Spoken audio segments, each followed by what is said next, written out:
So by far the most divisive issue in border states like Arizona, what to do about the growing number of migrants entering the United States with no place to go.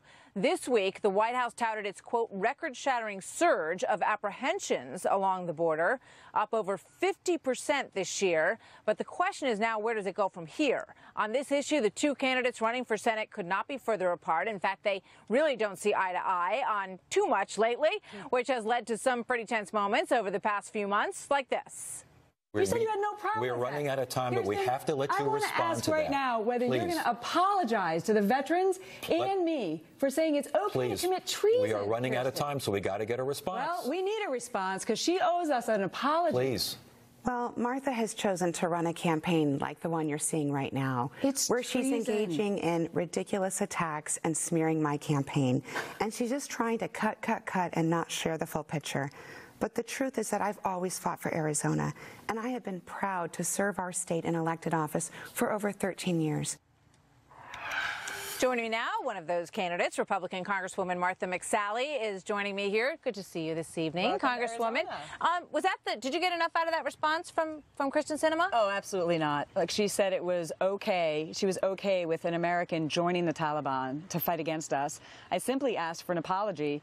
Later in an editorial board, she still refused to accept what she said and has yet to apologize to the veterans. She said something like, well, you can do whatever you want, something like that. Exactly. Right? But look, those of us who fought against the Taliban, those of us who were getting shot at by the Taliban, and when I was stationed at Bagram Air Force Base as a commander of an A-10 squadron, we would stop everything we're doing to give the last salute to those who came by with flag-draped caskets because they were killed by the Taliban.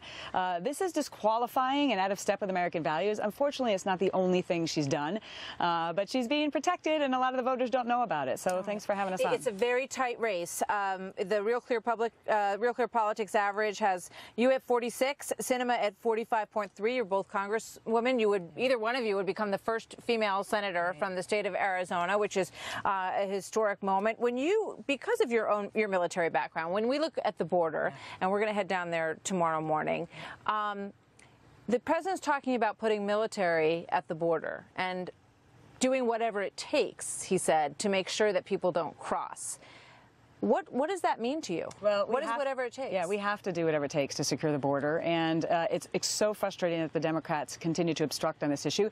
You see the caravan; it's raising awareness to everybody about what's going on. But every single day in Yuma, little mini caravans are coming. You know, where people are showing up.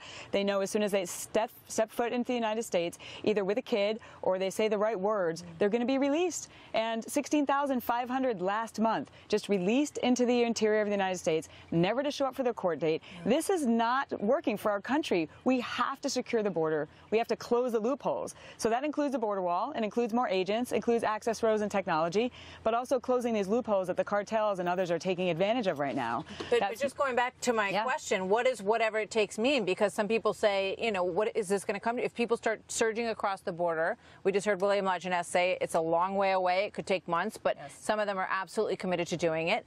I mean, are they going to be shot at if they cross the border? Let's not get to that. But what I'm saying is every single day this is happening right now. I think that's what you'll see in Yuma. The town of Yuma was on the verge of being overwhelmed because ICE was going to start releasing hundreds of people into the town. Now, NGOs have stepped up, and they're basically now releasing them into Tucson and Phoenix, but they're still being caught and released because the law is got a loophole. So we in Congress have to change that law.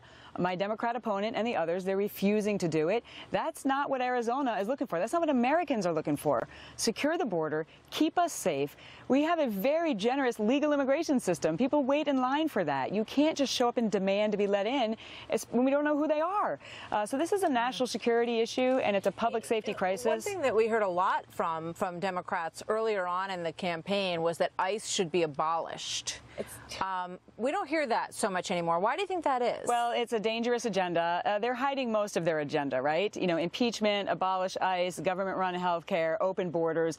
But that is the agenda if they get power. And a vote for my opponent is a vote to put Chuck Schumer and Dianne Feinstein and Bernie Sanders in power. She's Chuck Schumer's top recruit. She voted to cut ICE. She voted in support of sanctuary cities. I mean, I have the endorsement of the Border Patrol Council representing 15,000 Border Patrol agents. and the border ranchers who are down there every single day dealing with the cartel activity. The contrast is really clear for Arizona. Thank you for coming by tonight. It's good to see you in your home state.